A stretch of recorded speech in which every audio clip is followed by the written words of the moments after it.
Shalom, selamat pagi saudara-saudara yang dikasihi Tuhan. Mari bersama-sama kita membaca merenungkan firman Tuhan pagi hari ini sebelum memulai aktivitas dan seluruh kegiatan kita sepanjang hari ini.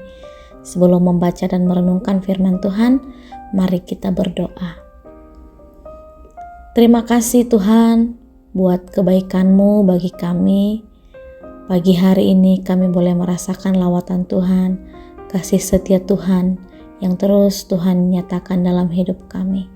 Terima kasih sepanjang malam Tuhan menjagai dan menyertai kami dalam jam istirahat kami. Dan kami bersyukur pagi hari ini kami boleh menikmati hari yang baru lagi. Sebelum kami melakukan aktivitas kami sepanjang hari ini, kami rindu untuk diberkati lewat firman-Mu. Berikan kami pengertian, pemahaman akan firman Tuhan yang akan kami baca dan renungkan pagi hari ini. Dalam nama Tuhan Yesus Kristus kami berdoa. Amin. Saudara-saudara yang dikasihi Tuhan, kita akan membaca firman Tuhan dari Galatia pasal 4 ayat 28 sampai 31.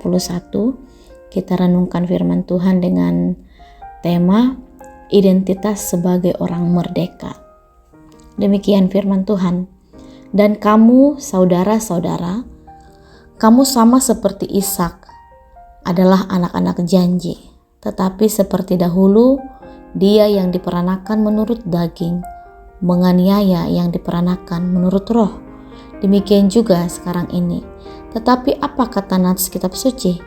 Usirlah hamba perempuan itu beserta anaknya, sebab anak hamba perempuan itu tidak akan menjadi ahli waris bersama-sama dengan anak perempuan merdeka itu. Karena itu saudara-saudara, kita bukanlah anak-anak hamba perempuan, melainkan anak-anak perempuan merdeka. Saudara yang terkasih, tidak seorang pun yang bangga menjadi hamba, karena seorang hamba tidak memiliki hak apapun untuk hidupnya sendiri. Semua orang ingin merdeka. Orang Yahudi membanggakan kemerdekaan mereka sebagai keturunan lahiriah Abraham. Namun Paulus justru menunjukkan bahwa tidak semua anak-anak lahiriah Abraham adalah orang-orang merdeka sejati. Dalam upaya menjelaskan kepada jemaat Galatia bahwa keselamatan itu ada karena iman kepada Yesus, Paulus memakai banyak ilustrasi dari perjanjian lama. Kali ini perbandingan antara Sarah dan Hagar. Dua-duanya adalah istri Abraham dan dua-duanya melahirkan putra-putra bagi Abraham. Namun keduanya berbeda secara status. Hagar melambangkan hidup perhambaan. Memang ia melahirkan anak pertama bagi Abraham menurut urutan waktu. Namun Hagar tetap seorang hamba yang statusnya tidak pernah diubah menjadi istri. Jadi keturunannya pun tidak akan mewarisi janji Allah bagi Abraham. Hagar melambangkan Gunung Sinai, yaitu orang-orang yang hidup di luar anugerah keselamatan, yaitu mereka hidupnya menggantungkan diri pada usaha sendiri sama dengan melakukan hukum Taurat. Hagar melambangkan Yerusalem duniawi. Sarah melambangkan hidup oleh karena kasih karunia. Ia mandul, namun oleh anugerah Allah, ia menjadi ibu bagi anak-anak perjanjian. Sarah melambangkan Yerusalem sorgawi, yaitu tempat anugerah Allah dicurahkan.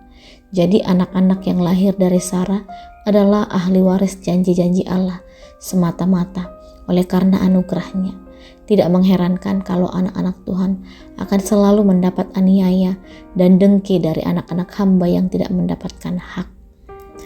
Mengandalkan apapun yang disejajarkan dengan karya penyelamatan Kristus berakibat pada perhambaan. Orang Kristen menjalankan perintah-perintah Allah bukan sebagai hamba, melainkan sebagai orang merdeka. Ketaatan hamba terpaksa, ketaatan orang merdeka adalah ucapan syukur. Paulus berkata kepada jemaat Galatia bahwa mereka adalah anak-anak merdeka, bukan anak-anak hamba wanita. Oleh karena itu, jangan mau diperhamba dengan membebani diri dengan tuntutan hukum Taurat.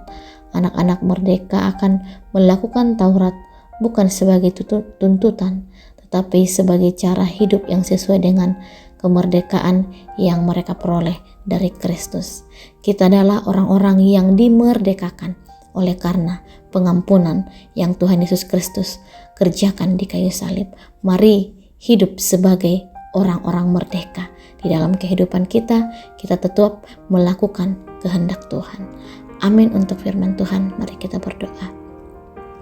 Bapa di surga, terima kasih untuk firman Tuhan yang mengingatkan kami lagi bahwa sebagai orang yang percaya kepada Kristus, status kami telah diubah dari perhambaan dosa menjadi orang-orang merdeka di dalam Kristus. Tolong kami Tuhan, supaya ketaatan kami kepada Tuhan adalah ketaatan oleh karena kami mengasihi Tuhan, oleh karena kami mencintai Tuhan di dalam kehidupan kami. Terima kasih Tuhan untuk firman-Mu. Di dalam nama Tuhan Yesus Kristus kami berdoa. Amin.